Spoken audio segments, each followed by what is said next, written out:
हम बालाघाट बूढ़ी में घोड़ेश्वर वाद्य यंत्र संग्रहालय में हैं, जिसमें हमें श्री संतोष घोड़ेश्वर बताएंगे कि कौन कौन से वाद्य यंत्र हैं। ये नंगाड़ा है सर, ये होली तो फागुन के उसमें इसको बजाया जाता है। ये भी मिट्टी का बना है। ये मादा है अपना, और ये शहनाई है। शहनाई। और ये चिकारा है, जो बाना जाति के प्रधान जाति के लोग भजन मन सुनाते हैं। चिकारा। जी। अच्छा। ये बेंजो का छोटा रूप है, बुलबुल तरह। बुलबुल तरह।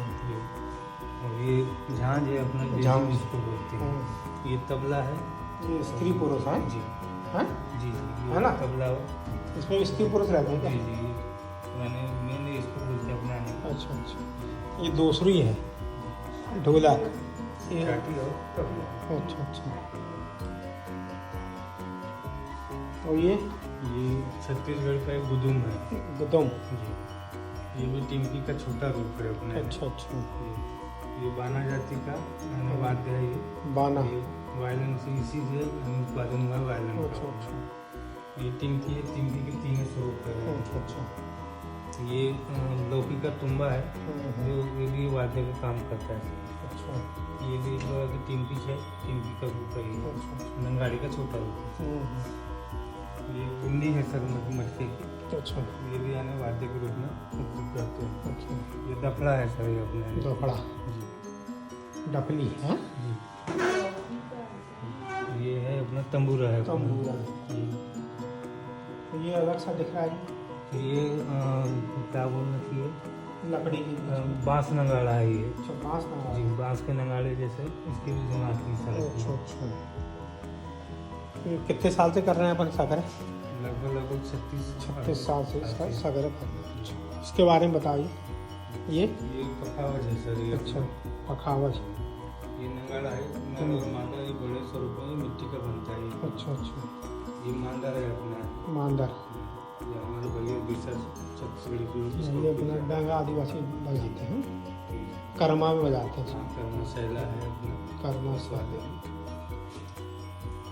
ये कौड़ियों का बना उनका श्रृंगार है अपना। क्या है? कौड़ियों से बना हुआ श्रृंगार है। जब वो अपना श्रृंगार है, गले में कमर में पैर में बांध करके अच्छा अच्छा। वो नृत्य करते हैं। ये विभिन्न वाद्यों को बजाने के लिए जो लकड़ियों का लकड़ियाँ उपयोग करते हैं, उनका जैसे सहारा। डबरे में इसका उपयोग करते हैं। अच्छा अच्छा। ये उनके आने की वन्य प्राणी को यानी जाते थे शिकार करने के लिए, तो लकड़ियों के ये बनाते हैं। ये बांसुरी है सर, विभिन्न प्रकार की। अच्छा, बांसुरी। जी, बांसुरी बनी है। कई प्रकार की बांसुरी। ये बीन है सर अपनी। हाँ? बीन है ये। बीन। अच्छा।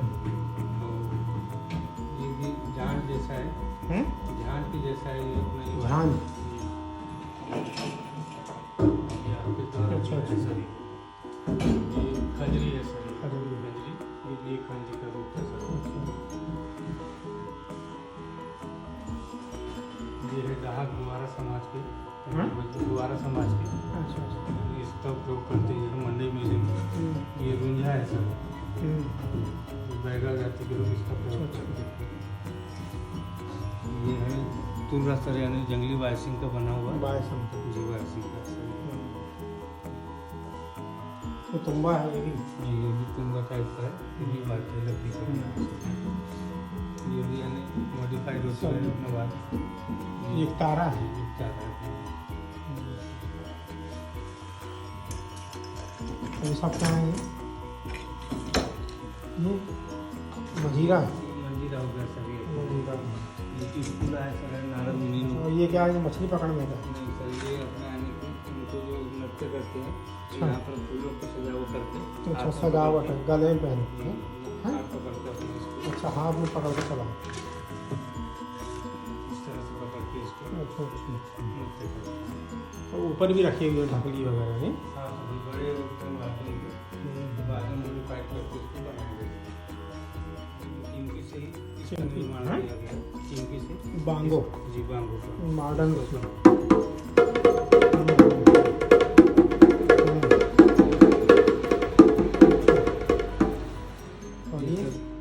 यानी जो तंबूरा था, हाँ। उसका तंबूरा का छोटा रूप है सर। ये ये तो इसको मॉडिफाइड करके बनाया है अपना। अच्छा अच्छा अच्छा।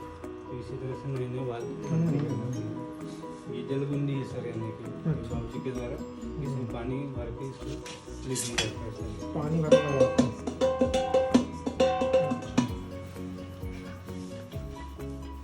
ये हो गया, यानी पहले चमड़े का वाद्य बनता था, अभी प्लास्टिक के वाद्य से बनाया जाता है। ये गेड़ी है सर, गेड़ी डांस होता है, प्रधान जाति में होता है। सैला हाँ, सैला डांस, गेड़ी डांस, गेड़ी डांस, उसके ऊपर चढ़ के करते हैं, हाँ सर, इसके है ना, ऊपर पैर के ऊपर रख के। वाद्य का प्रयोग नहीं करते हुए इसी की आवाज़ से वो गाते हैं और नाचते जाते हैं। और ये जो है ये सर अपना वो नहीं ये कोने में रखा है ये क्या, ये इतना बड़ा। अच्छा, ये सर ये सितार का मॉडल है अपना, यानी कि अच्छा संतोष की संतोष। और ये जल तरंग है सर, यानी कि कटोरी जो बनी है इसमें जल भर करके 7 स्वर तैयार किए जाते हैं और 7 स्वर तैयार होने के बाद में फिर इसको सुनाया जाता है। ये हो गया आपका हल। ये नांगर जोतते हैं, अपना खेती करते जाते हैं और इसको गीत करते हुए अपना करते हैं। ये श्रीमती लक्ष्मी घोड़ेश्वर वाद्य यंत्र संग्रहालय है, जो new ITI road ward number 13 Balaghat में स्थित है। इसकी स्थापना श्री क्या नाम बोलते हैं पापा पूरा, GR घोड़ेश्वर द्वारा की गई। ये बोलना है सर, ये जैसे टेटू के रूप में भी प्रयोग किया जाता है अपना, पहले इसका वास्तु रूप तक बोलना।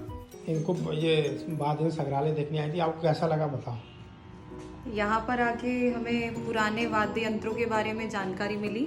जो भी यहाँ पर वाद्य यंत्र थे, कुछ वाद्य यंत्र तो मैंने पहले देखी थी, लेकिन यहाँ पर ऐसे कई वाद्य यंत्र थे जो मैंने पहले कभी नहीं देखी थी। और यहाँ पर आकर मुझे ऐसे ऐसे वाद्य यंत्र के बारे में पता चला कि हमारे सामने ऐसे यंत्र होते हैं और इनसे इतना अच्छा संगीत निकल सकता है, ये पहले इसकी जानकारी नहीं थी। लेकिन पुराने समय में लोग जैसे वेस्ट चीज़ों से भी संगीत की रचना कर देते थे, यहाँ आकर हमें पता चला।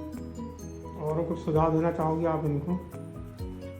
सुझाव तो कुछ प्रचार प्रसार करें इस संग्रहालय, हाँ, इस संग्रहालय का प्रचार प्रसार करें। बालाघाट के लोगों को मालूम बिल्कुल, नहीं है। बालाघाट में इसकी जानकारी बहुत कम लोगों को है, तो वो आए देखें हाँ, वो आए देखें और सिखाएं भी लोगों जी को। जी बिल्कुल, संगीत के बारे में और भी लोगों को बताएं कि कैसे इसे आगे बढ़ाया जा सकता है।